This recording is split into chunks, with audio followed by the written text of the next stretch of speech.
here with us and our streaming audience to the 14th Annual Undergraduate Research Symposium and our Alumni Keynote Reception. My name is Kevin Hatfield. I serve as our Assistant Vice Provost for Undergraduate Research and Distinguished Scholarships with the Division of Undergraduate Education and Student Success and University Housing. And since 2011, I've enjoyed the privilege of chairing our symposium steering committee, comprised of members from across the institution who work diligently throughout the year to plan this event for our student presenters and their research mentors, as well as all of our guests from the UO campus, Lane Community College, Umpqua Community College, local high schools, and the Eugene Springfield community. I'd like to begin our keynote reception this afternoon with our territorial acknowledgement. The University of Oregon is located on Kalapuya-Ilihi, the traditional indigenous homeland of the Kalapuya people. Following treaties between 1851 and 1855, Kalapuya people were dispossessed of their indigenous homeland by U.S. government and forcibly removed to the Coast Reservation in Western Oregon. Today, Kalapuya descendants are primarily citizens of the Confederated Tribes of Grand Ronde and the Confederated Tribes of Siletz Indians, and they continue to make important contributions to their communities, to the UO, to Oregon, and to the world. In following the indigenous protocol of acknowledging the original people of the land we occupy, we also extend our respect to the 9 federally recognized indigenous nations of Oregon: the Burns-Paiute tribe, the Confederated Tribes of the Coos, Lower Umpqua, and Siuslaw Indians, the Confederated Tribes of Grand Ronde, the Confederated Tribes of Siletz Indians, the Confederated Tribes of Umatilla Indian Reservation, the Confederated Tribes of Warm Springs, the Coquel Indian Tribe, the Cow Creek Band of Umpqua Tribe of Indians, and the Klamath Tribes. We express our respect to the many more tribes who have ancestral connections to this territory, as well as all other displaced indigenous peoples who call Oregon home. The symposium is honored to partner with the Native American and Indigenous Studies program to co-sponsor presenter awards recognizing outstanding research and creative work on interdisciplinary projects within Native American and Indigenous Studies. We're also excited to announce the inaugural film screening and discussion session of student-created films that will be hosted in this space this evening, beginning at 6:30 p.m. Along with many other original productions, the event will include 4 films created by Native students as part of the UO Native Student Documentary Film Camp and Film Festival last summer. Just a couple statistics on where we're at this year with the symposium. Over the past 14 years, the symposium has hosted over 4,200 students and 2,700 mentors. This year, we're inspired to celebrate the work of 490 students and their 377 mentors, and just want to acknowledge that over 100 of those mentors are graduate students, which is wonderful. The record number of 405 presentations include students from all 8 colleges and schools, the Phil and Penny Knight campus for accelerating scientific impact, 73 majors, 77 minors, and 40 institutes and centers. Another high watermark this year, an unprecedented number, 329 of our undergraduate presenters received funding to support their research and creative work from 70 different internal and external sources. I just wish to take a moment to acknowledge the principal co-sponsors of the symposium whose support makes this event possible: the Division of Undergraduate Education and Student Success, the Office of the Vice President for Research and Innovation, the Center for Undergraduate Research and Engagement, University Housing, the Ronald A. McNair Scholars Program, the Undergraduate Research Opportunities Program, the Student Academy to Inspire Learning. We spent a wonderful morning with high school students, and the peer leaders of the Affiliated Students for Undergraduate Research and Engagement and the Oregon Undergraduate Research Journal. And these student leaders host workshops for presenters throughout the year on writing abstracts, poster design, practicing their oral presentations. They're instrumental to our work. And finally, a special recognition to the University of Oregon Libraries for funding the printing of over 240 of our presenters' posters this year. So thank you, UO Libraries. Yeah. I direct your attention to our symposium program available on our website. It includes the full acknowledgments of our steering committee members, the session moderators, the symposium volunteers, along with the names and descriptions of the presentations, as well as the research mentors. I wish to conclude my opening remarks by spotlighting the core planning team that, again, have met weekly since September to make today possible. And so for those that are in the room, if you could just stand up for recognition: J.C. Bartlett, Jessica Winders, Nancy Cunningham, Lance McCormick, Victoria Robinson, and Michelle Alexander. So thank you, team, for making this possible. It's now my pleasure to introduce University of Oregon President Carl Schultz. President Schultz comes to the U of O from the University of Wisconsin-Madison, where he was the provost and interim chancellor. He was also previously dean of the College of Letters and Science, directed the federally funded Institute for Research on Poverty, and was an economics professor. An internationally respected economist, Schultz has expertise in diverse topics including household saving, financial barriers to higher education, and bankruptcy laws. He's served as an economic advisor in 2 presidential administrations. He earned his economics degree from Carleton College in Northfield, Minnesota, and his PhD from Stanford University, and we're honored to have him joining us today. Thank you.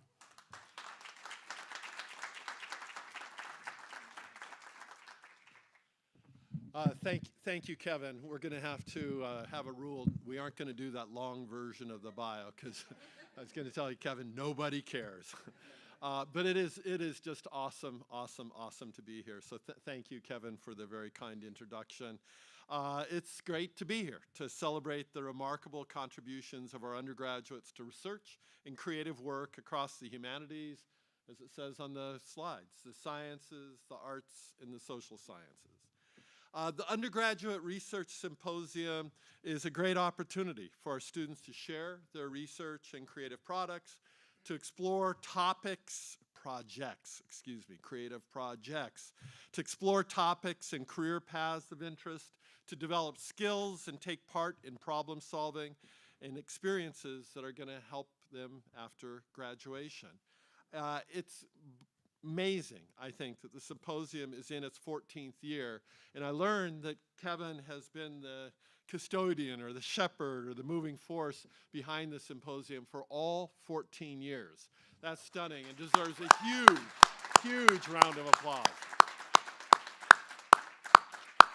Because the symposium serves as this great snapshot, a visual representation of our mission at work. Presidents, when I don't have a minder next to me, I kind of start going the wrong places. And so I went up to the ballroom. It became pretty obvious to me that I was not speaking there at 12:20, or else people were voting with their feet and didn't want to hear what I had to say. But the number of posters and the impressive level of detail, I mean, hundreds and hundreds of posters, it's really stunning. And so the ability to share and create knowledge, well, it ties into why we exist. The University of Oregon exists to share and create knowledge. And then we bring students and researchers, other researchers together to explore and better understand the world around us. And in doing so, discover, create, and improve our world. So if you're up in the ballroom and you look around, you get a pretty comprehensive picture of the extraordinary curiosity, brilliance, talent, and dedication of our students to their undergraduate research. The projects also represent, as Kevin said, hundreds of research mentors who support the students in their work. And so thank you to all the faculty members and graduate students who contributed to these students' projects. Of course, I want to hope, I want to believe, and I do believe that our faculty, staff, the graduate students, and our other guests also benefit immensely. It's not all one direction that, oh, we're serving our students and, oh, this is good because this is what we're paid to do. But we ourselves benefit immensely from seeing this work. We're reminded of the vast scope of research happening across the university, and I suspect everyone in this room, are inspired by the amazing students and their work. So I want to thank the many people, the program committee, Kevin, Lance McCormick, who helped make this symposium happening. And the Undergraduate Research Symposium Planning Committee, official call out, thank you for everything that you do. So it's great to be here.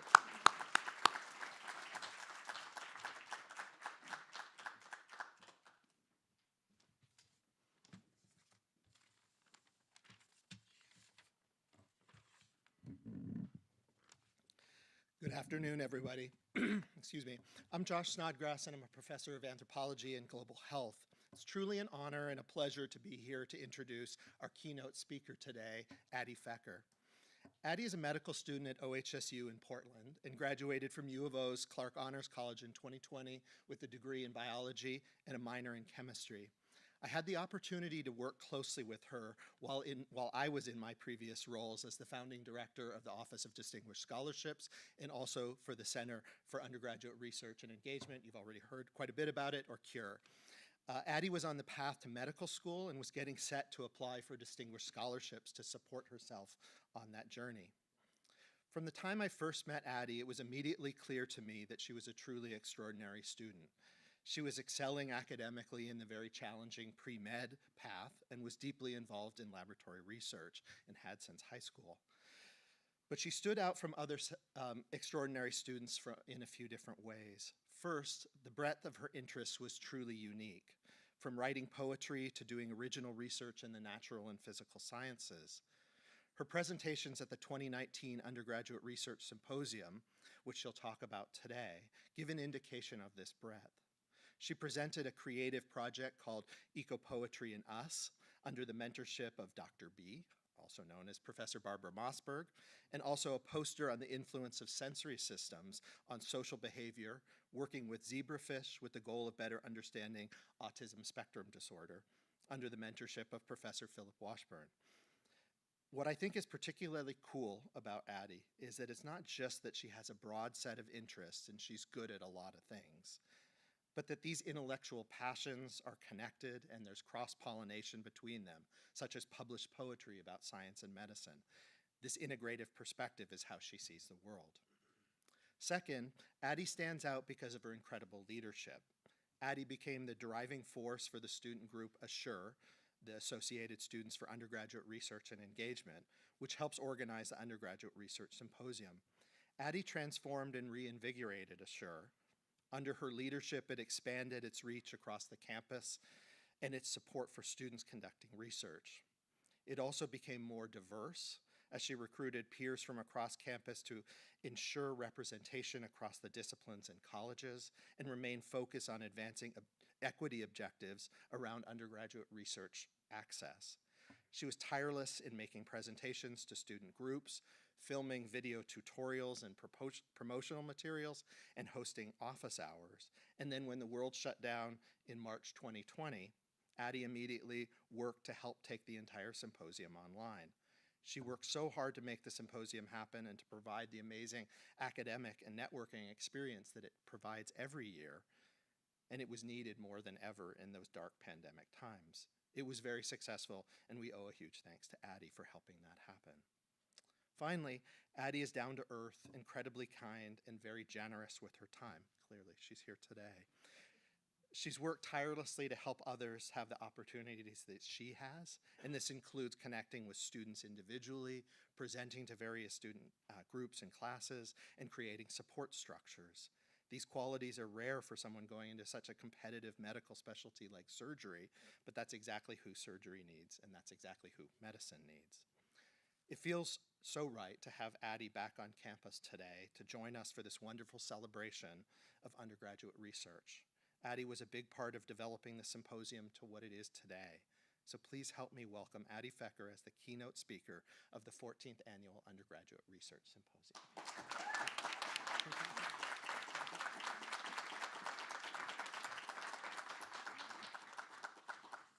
Thank you, Josh, for the introduction.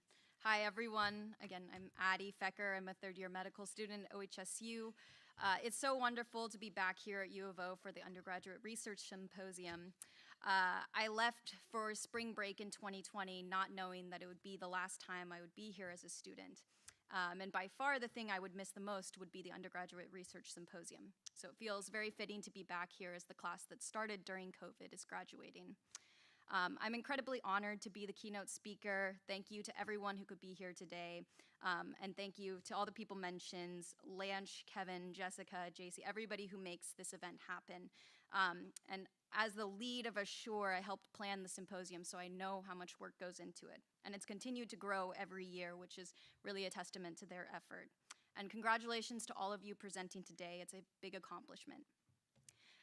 When I thought about what I wanted to talk about today, I admit I felt some imposter syndrome. What have I done that makes me worthy to speak to you all? Imposter syndrome is a pervasive anxiety or fear that you don't deserve your achievements, or don't deserve to be where you are, and most importantly, without any rational evidence to support that fear. How many, by show of hands, have felt imposter syndrome at a certain point? Good. I was hoping people would raise their hand, otherwise that'd be awkward. So a lot of you have felt it, and it's I think, a normal feeling to have. And I remember feeling very similarly at my first ever symposium, which I don't even have pictures for because I was so nervous. The symposium is a time for a lot of us to stand in a spotlight and be the expert in the room, which can be uncomfortable. I remember speaking to PhDs and upperclassmen who I was sure knew more than I did. And in my mind, my poster didn't look right, I wasn't wearing the right clothes, but I felt myself loosening up after a few repetitions. Because while I spoke to people who knew a lot about my topic, I also spoke to people who didn't. And finding ways to engage them in the work I was doing was fun. And they often brought attention to aspects I hadn't considered. This comic, I think, sums up the paradox of imposter syndrome. The character is saying all these people really seem to have it together and I still have no idea what's going on. And so we have this belief that we are fundamentally different than everyone around us, that we must have gotten to this moment or this achievement in a different way than everyone else. And it can keep us from connecting with others when in reality, everybody is having this feeling at some point. And I think that's why I gravitated towards research, because it's a community of people not knowing things at different levels, but rather than be isolated by it, people find purpose in that unknown. And this adaptation or resilience could be summed up as making lemonade out of lemons, but it reminds me of something that my dad used to say when I was growing up, that if you were going to fall, you might as well fall cool. So therefore, if you're going to fail, you might as well fail cool. So at this symposium, I want to talk not about my accomplishments, thankfully Josh already covered all of those, but about my failures. And I don't mean small failures like not passing an exam, which happened several times, but rather larger failures that have shaped my journey. And the first failure being a failure to stick to the path. And for this, we should go way back. This was me shortly after being adopted and brought to the US. So already my path had taken a very sharp turn. And with a family looking different than other people's and my learning style being different from the norm, I knew even then that I would have to find my own way. I got lucky to find a Montessori school, which I believe was my early introduction into research. The independent learning environment allowed me to find answers on my own, learn things like math and science through observation, not instruction. I knew around the time of middle school that I probably wanted to be a doctor. And I remember looking up medical school websites, learning about all the application requirements.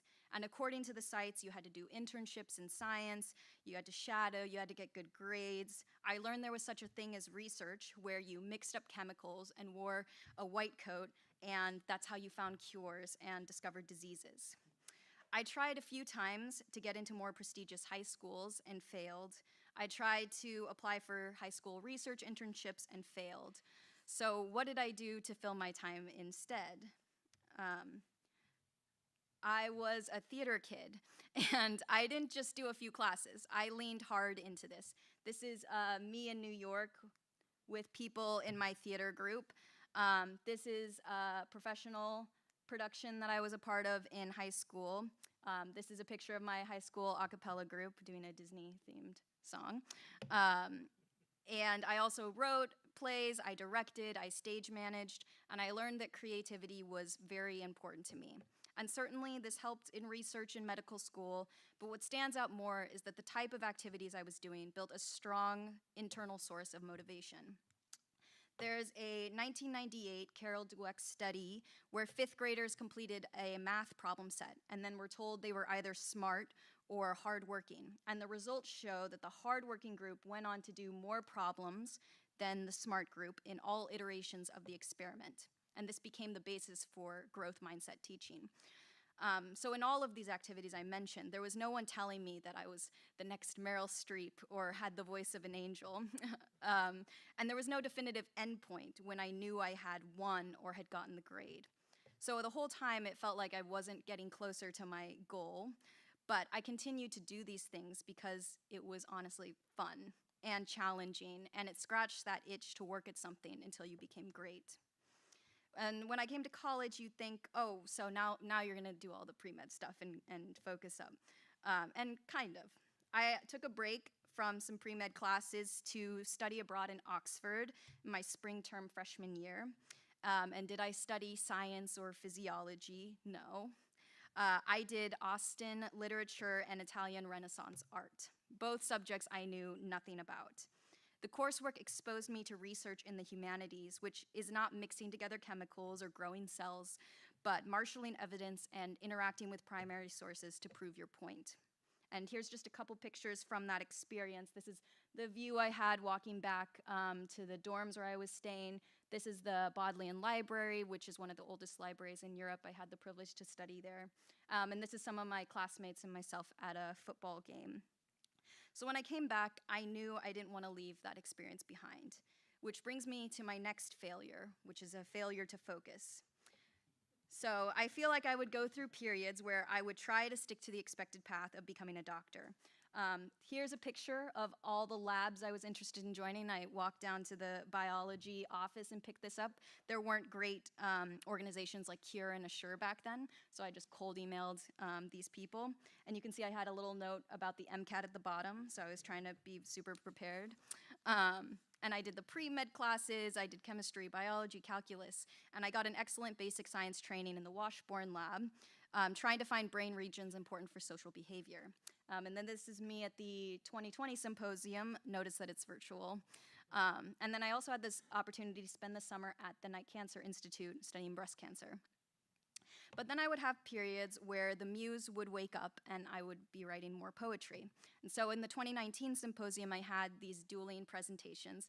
This is Eco Poetry and Us, which was a poetry installation exploring climate change. And then, of course, my work with Dr. Washburn. And so for a long time, it felt like I was being pulled in two different directions, in the sciences and the humanities. And both were research in the sense that I was learning, exploring something new, creating new knowledge, whether it was via a specified hypothesis or a 10-syllable sonnet. I was hoping that it would come together in medical school, that interacting with patients would be like marrying the sciences and the humanities, and that somehow being split between these two worlds of research would unlock some secret knowledge. I took care of a very special patient for nearly my entire 8-week internal medicine rotation.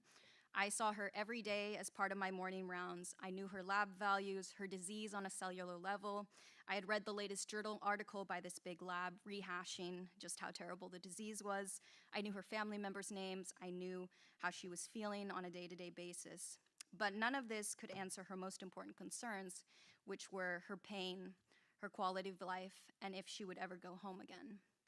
All I could do was be there for her day after day until she eventually requested that we shifted to comfort measures, and she passed away in the same room that I met her. I learned so much from this patient that will never appear on exams. Doing research didn't spare me from the hurt of that experience. The work only made me open to what the patient was trying to teach me. I meet many patients where science alone cannot give us the answers to their most important questions. And the two worlds haven't reconciled because humanity is taught to us by our patients. And it's why medicine for me will always be a lifelong pursuit. I have one last failure to confess to, and that is that I have failed to achieve a work-life balance. I was at a women in surgery workshop a few months ago that I had planned. You can see a picture here. This was a robotic surgery workshop. And a first-year medical student asked me, how do I balance school and life? And that's when I realized I just don't. And I told her, yeah, I failed at that. And I kept thinking about that exchange. Admittedly, my answers weren't very insightful at the time. Some disclaimers: I don't have any kids, I'm not married. I'm in medical school, so I'm making negative money, and no amount of working will lessen the negative money I'm making. But I felt like in college it was easy to blend all my priorities. There's systems in place to encourage you to get involved on campus and spend your time in a shared space. And if work was being a student, then that was your life. And it wouldn't have been possible to pass all my classes, publish poetry, complete a biology thesis, and plan the undergraduate research symposium in the same year if I had to stick to a 9-to-5 schedule.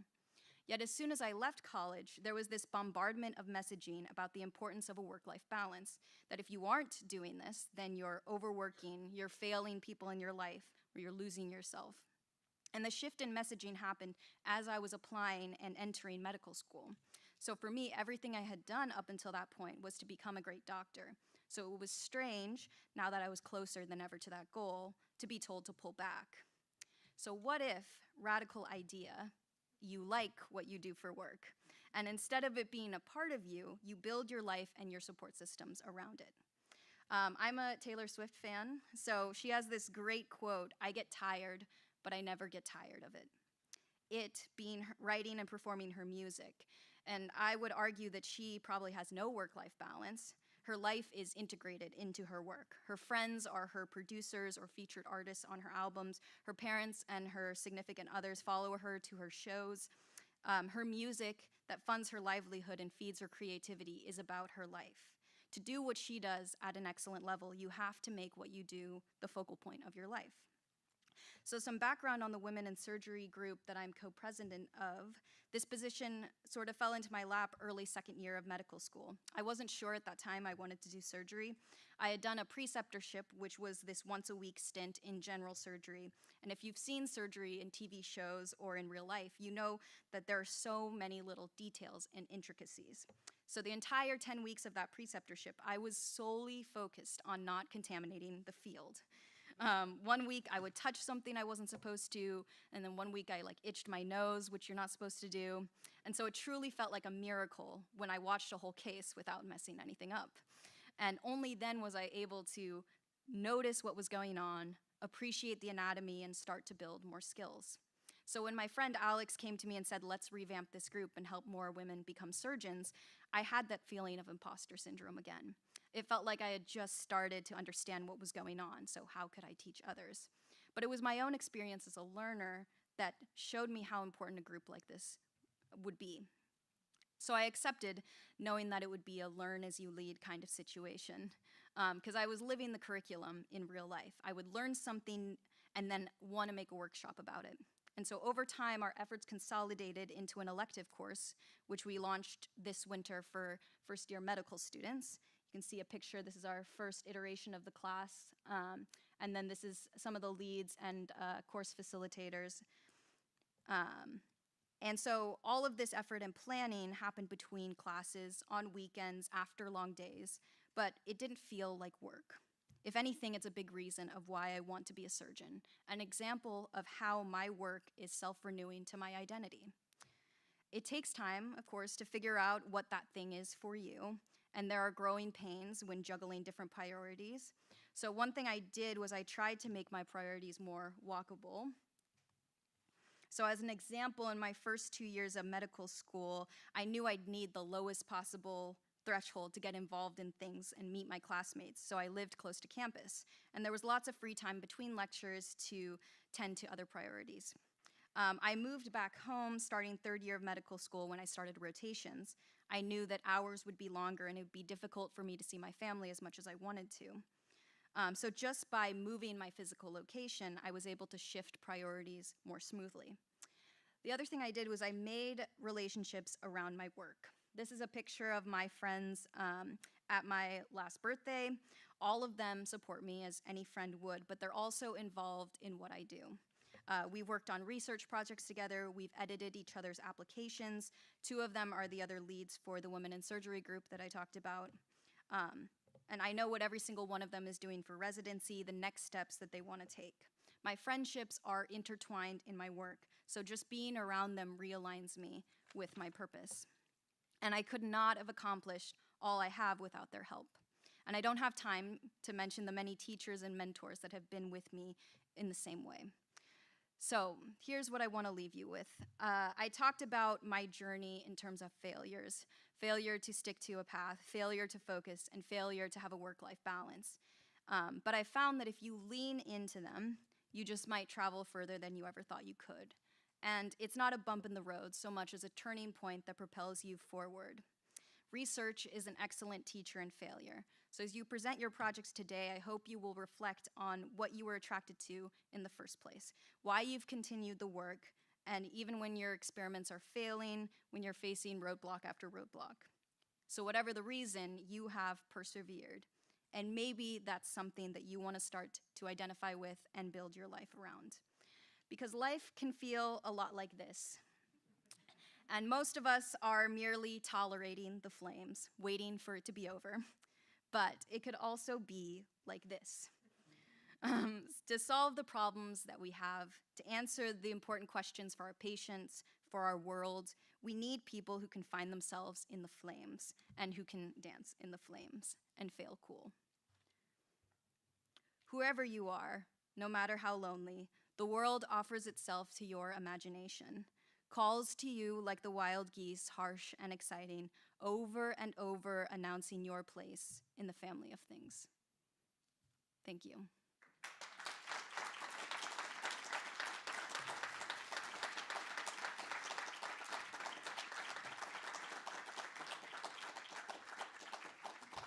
So I think I now have time for questions, if there are any questions.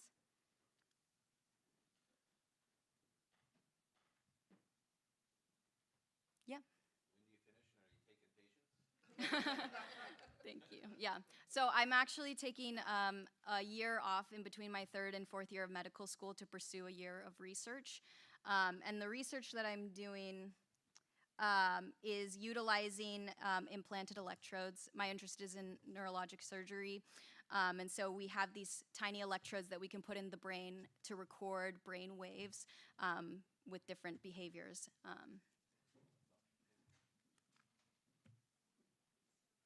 Any other questions?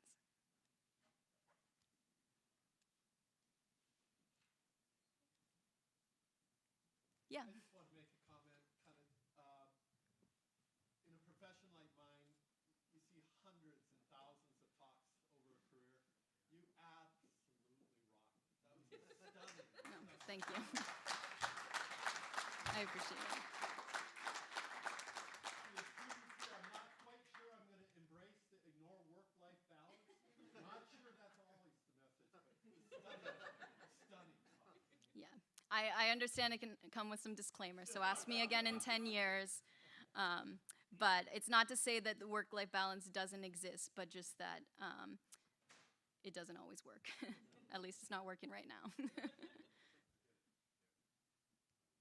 Mm-hmm. I wonder if you can maybe talk a little bit more about the highlights of your experience at U of O, and just anything that comes to mind that kind of helped round out your interests and help propel you on this multifaceted path. How did UO kind of help you get to where you are?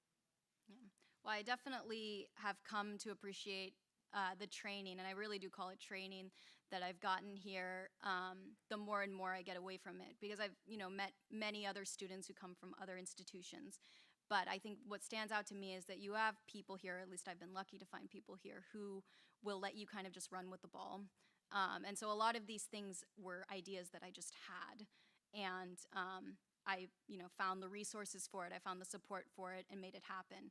And so kind of along with that, like having internal motivation, that really was fed here and nurtured here in a way that feels very special. So when I'm now in medical school, maybe facing a little bit of a harder situation now and then, I have that, I know what I'm capable of, and I know that I'm capable of making something happen if I try hard enough.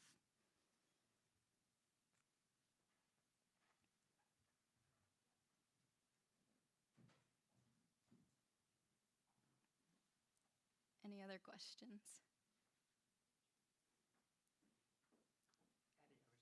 Adie, I was just going to ask, Yeah. you mentioned it seems like a short time, but also a long time since you were here, especially with the pandemic and interruption. Anything, observations you've had already today about how things maybe changed or stayed the same since you were here? Yeah.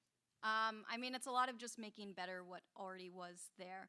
But I think it's really obvious to me now just how much like undergraduates are the star of this institution. There's other colleges and other universities that have maybe grad students more important or faculty are more important, but everything, like all the new buildings, everything was really built for like the benefit of the undergraduate students, which is really, really unique and special. So you guys are very lucky. I left just as like all of this was taking off, which I'm not resentful of. I'm just appreciating it now.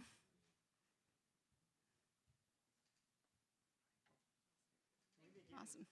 Thanks.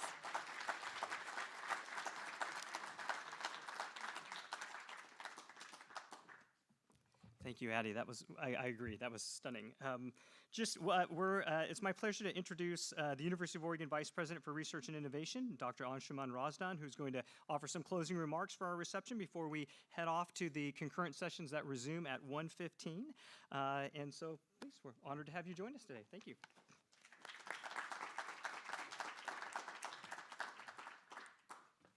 Thank you, Kevin. As the president noted, that's just about the right size of introduction. Adie, what a great story. What a great set of achievements you've already made, and your story is just getting started. So thank you to you, and thank you to all the students who have worked really hard to make this day happen. This is one of the best events I'd like to come to because, as the president noted, it's not only an event of your success, but I get inspired by looking at posters and all the great stories and the great projects that you are doing. So it's just as much for you as it is for people like me. So I do want to thank President Schultz, I'll say Carl, for a moment, if you will, for coming to show your support for this. I know, having worked with you for now, he's very precise when he says 11 months, 23 days, 14 hours. I won't be as precise, but throughout the last year that I have worked, I know how deeply he's committed to the success of students, not only while the students are here, but student success when you all leave the campus and go on to the new world. So your presence is really, really, really appreciated. And Kevin and rest of the team for putting this together. Yeah, about 500 students, I gather. But I'd be remiss if I didn't recognize the other Carl in the room, and that's Carl Riesner. Carl? Carl works for the research office, and he project coordinates all of the undergrad projects that are done under the umbrella of the OVPRI, and we fund about 40 students. He oversees about 80 students and projects throughout the year. And I have the good fortune, he invites me a couple of times a year to come and meet with the cohorts. So to the students I say is that, rigorous research is difficult. And I did my part of it for almost 25 years. It requires many skills to do well, but the foremost thing is critical thinking, understanding a problem, figuring out how to solve that problem, and also to persevere through all the challenges because you don't find the solution the first time.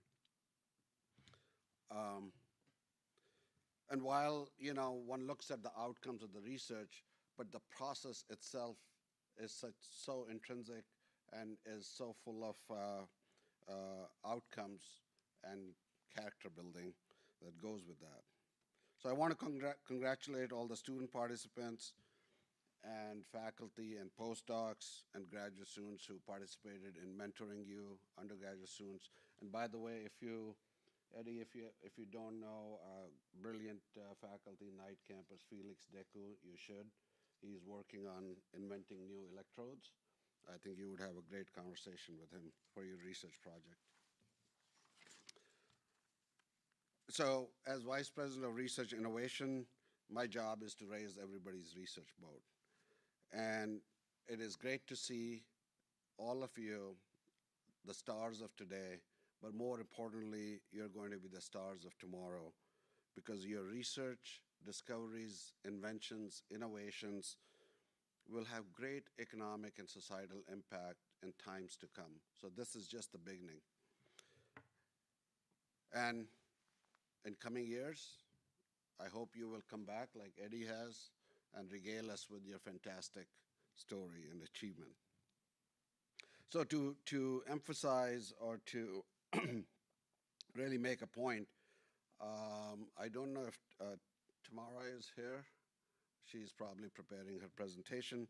But I want to call out one particular project that really, as Carl and I were talking about it, really speaks to what I'm talking about in terms of the future. So Tamara Alacorn Basurto is a student in the School of Art and Design whose research occurs at the intersection of sustainability and product design. During summer of 23, under the VPRI undergraduate fellowship, Tamara conducted research on the design of a zero energy cooling system for fresh food preservation in low and middle income households in the jungle regions of Peru. Just think about all the things she connected the dots. The findings of the project then merged with observations Tamara had about food consumption, storage, and waste in the United States, and led to the idea of developing a food storage solution that was sustainable and effective. This concept was then selected for funding and support through the Oregon Innovation Challenge in the Lundquist College of Business, and resulted in a product called Mandarina. So although it's still in the early stages, she's already started to connect her research with entrepreneurship, innovation, and how to really make an impact in society. So it's exciting to see her ingenuity initiative combined with vital support from across the university, leading to incredible opportunities. So we have Adie in making. She also is recipient of the 2023 VPRI Undergraduate Fellowship, 2023 Oregon Innovation Challenge Award, and a third place prize for inaugural research revealed for the competition. So I wish Tamara really the best of success, but I also wish all of you the very best of success in whatever you do from here on. This wouldn't happen except for generous support from different units and offices of the University of Oregon, and also from our sponsors and donors. So while they may not be here, or many of them are not here, I do want to express my gratitude for making this happen.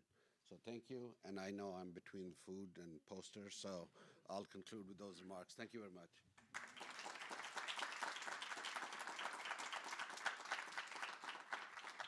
Well, thank you again to President Schultz and Vice President Anshuman and Razdan, and just thank you all for joining us today. A few agenda reminders: the concurrent oral sessions begin again at 1:15.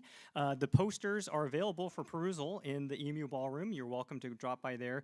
The actual students that will be presenting the posters are there from 4:30 to 6:30, and then our film screening will be back here at 6:30 this evening. So again, enjoy the rest of the day. Thank you, everyone.